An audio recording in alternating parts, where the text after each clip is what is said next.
Magandang umaga, magandang tanghali, magandang hapon, magandang gabi. O kung anong oras nyo napapanood tong video kong ito, mga Trugsoy, ay sa mapagpalang araw po muli sa inyong lahat. Amazing! For today's video mga Trugsoy, ay dito tayo ngayon sa Pulang Lupa, Las Piñas City. Dahil magagawa na naman tayo ng isang Mercedes-Benz W205. Dahil ang concern dito ni Madam ay ang kanyang lower control arm ay medyo malangit-ngit na, kaya kailangan natin palitan to. At nung pagdating nga namin dito sa Las Piñas sa mga Trugsoy ay agad-agad na ni Kuya Victor na ginakanyon, dahil nga kailangan baklas lahat ng gulong dyan, ay agad-agad na namin yan dyang pinagtulong-tulungan nila Kuya Ronnie, ako, tsaka si Kuya Victor.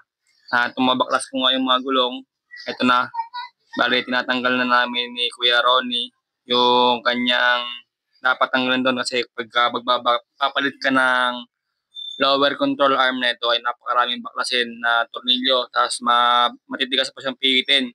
Bali baklas yung yung front shocks na ito, tanggal yan. Tapos yung dragling na ito, tanggal din yan. Bali napakahirap ng tanggalin, pero syempre dahil nga mekaniko tayo, walang imposible sa atin.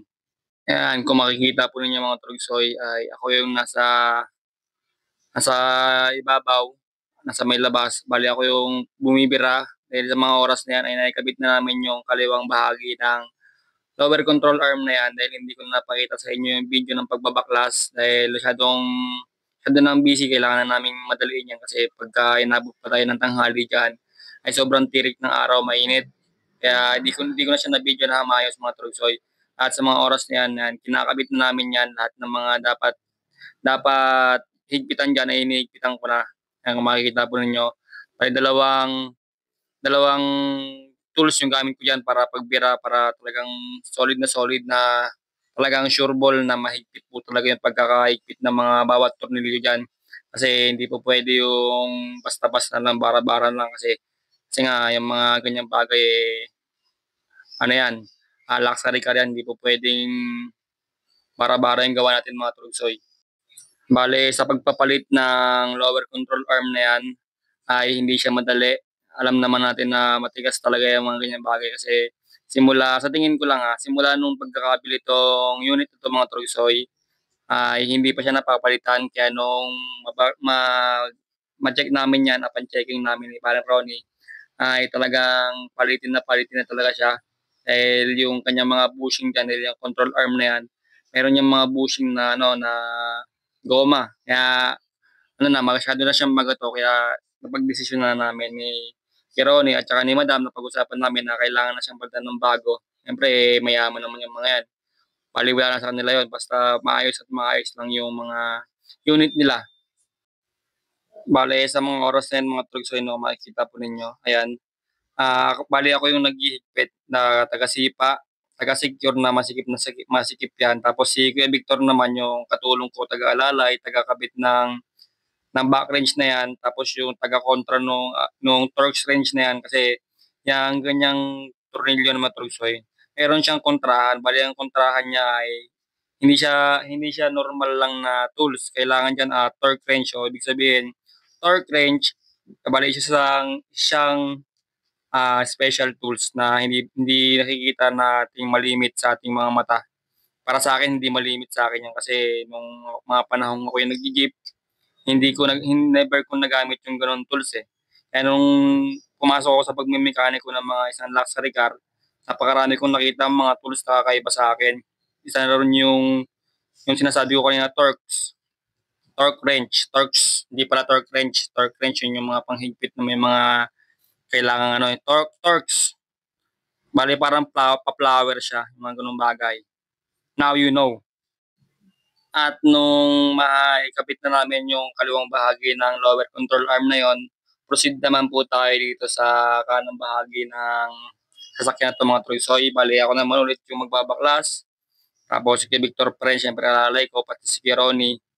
And nabaklas ko na yung lower control arm na yun mga Trugsoy. Yan.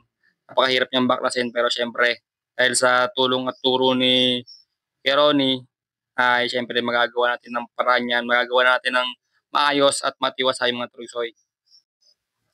At nung matapos kong baklasin lahat yan, bali dalawa yan, dalawang arm yan dyan eh.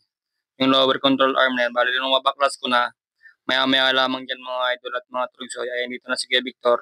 Bali tinutulungan niya na akong magtanggal yan kasi medyo hindi ko na kinakaya ng aking powers, kaya kailangan na natin ng tulong. Na sa tulong ni Kuya Victor yan, kung mga oras na yan ay humiga na siya. Kasi hindi pa basta-basta, hindi kayang ng isa lang. Ayan, mga oras yan, dahil ako naman yung nag-aangat ng rotor disc na yan. Tapos si Kuya Victor na nagbabaklas yan kasi yung binabaklas na namin yan mga oras yan, alam ko, ano yan, yan yung kanyang dragling. Bali dragling na yung binabaklas namin na napakatigas ng baklasin kasi kailangan diyang kontrahan ng torques. Tapos yung tornilyong parang 22 po yata yun na tornilyo kaya kailangan baklasin yan. At sa mga oras yan, lumaylay na at mamaya-maya lang naman dyan mga trusoy at mga idol ay tanggal agad namin ni Kuya Victoria. At eto na, nabaklas na namin. At pagkatapos natin mabaklas, ay syempre, andito na agad yung kanyang panibago. Yan, panibago ng lower control arm yung ating kakapit dyan. Bale, matagal rin po pala akong din nakapag-upload ng aking video mga trugsoy, no? Pasensya na po talaga kasi sobrang busy dahil araw-araw po talaga kaming may gawa. Bale, ngayon lang yung oras ko na panahon na para makapag-edit ng video. I hope na sana mga idol at mga trugsoy ay susuportahan nyo po rin po yung aking mga inilalabas na video. Sana ay wag po kayo magsasawa sa aking mga inilalabas na kawirduhan na pagbibideo-video ko mga trugsoy. Kasi ako, kung panonoorin nyo man yung aking ibinalabas na mga vlogs, ay maraming salamat po ulit sa inyo mga trugsoy. Walang sawang pasasalamat palagi sa inyo yan. Pasensya na po ulit dahil medyo natagalan talaga tayo pag-upload.